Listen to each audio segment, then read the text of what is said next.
Saudara-saudara, kali ini saya mau mendongeng sedikit pengalaman saya ketika di Jepang belajar meditasi Zen di Eiheiji, sebuah kuil yang ada di Fukui Prefecture.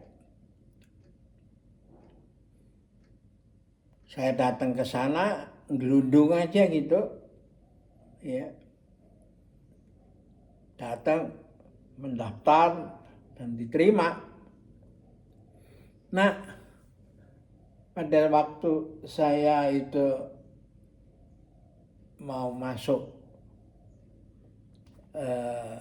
kompleks itu, di depannya itu kita harus melewati jembatan yang ada tulisannya namanya jembatan setengah ember. Ya, dalam bahasa Inggrisnya, bahasa Jepang di bawahnya ada Inggris, tak? Nah, saya hanya masuk aja begitu. Dan ketika saya setelah saya belajar di situ, ada kayak perpustakaan atau majalah-majalah yang tempat ruang baca itu, saya baru tahu ternyata jembatan itu unik. Jadi begitu ya masuk ke semacam tempel itu dulu kan itu semacam Shaolin Temple yang ada di Jepang kan. Orang Jepang belajar Zen itu dari Tiongkok sana kan. Nah, begitu ya memasuki kompleks itu, ini sudah ada pelajaran itu. Jadi ceritakan, kisahnya adalah sebagai berikut.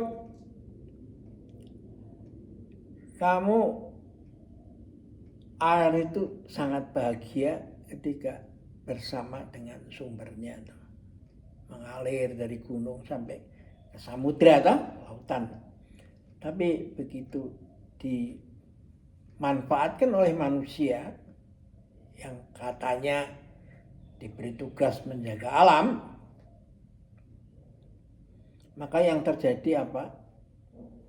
Air dibiarkan kemana-mana tanpa seperti hanya dibuang aja begitu.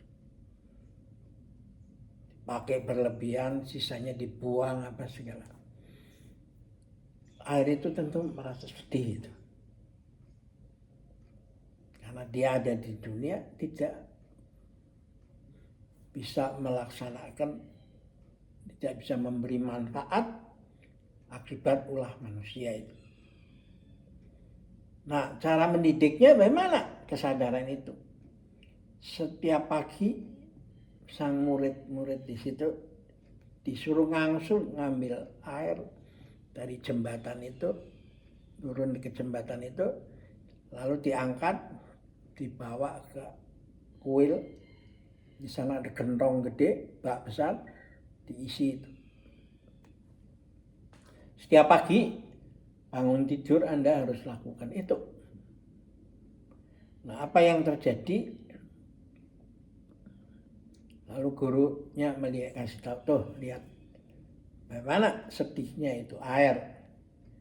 Ketika kamu koplak-koplak itu di ember sehingga terbuang sia-sia itu.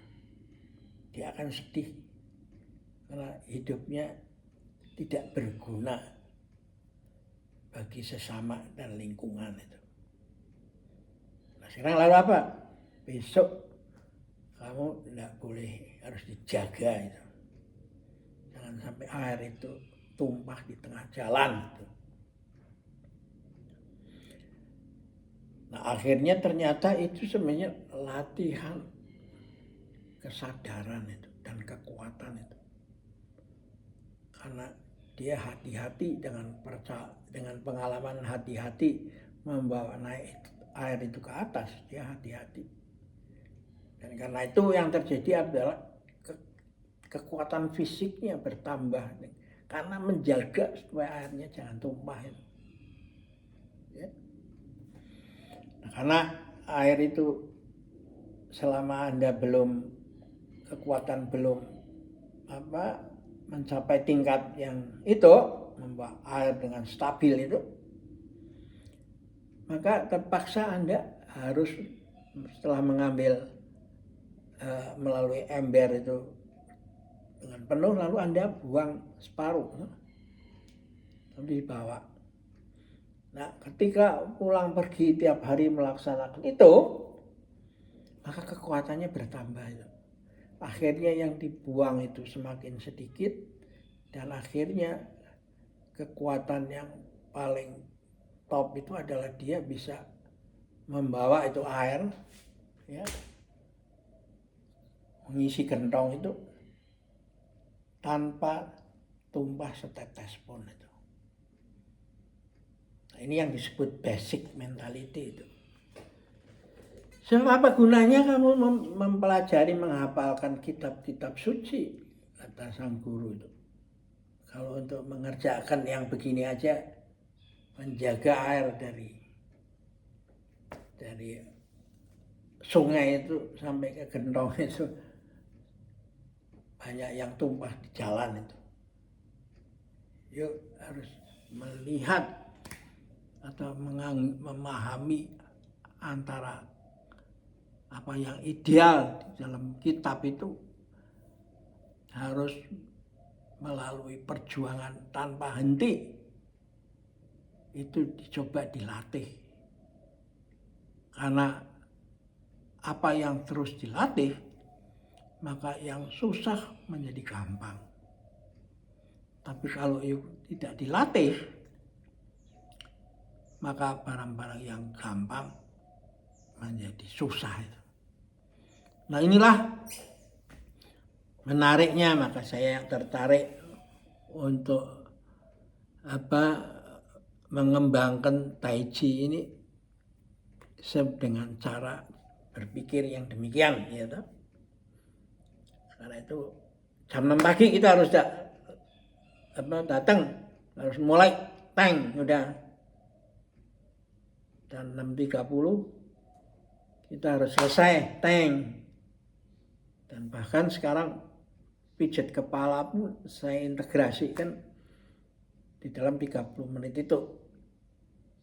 Sehingga dalam 30 menit itu kita bisa melatih supaya yang terjadi adalah zero defect gitu. Nah, basic mentality ini penting, ya, dalam pembangunan bila mana Indonesia ingin menjadi negara yang akan mengolah bahan bakunya yang kaya ini menjadi bahan jadi yang bisa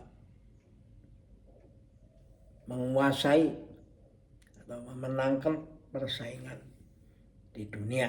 Ya, oke, kita akhiri di sini, sampai jumpa lagi.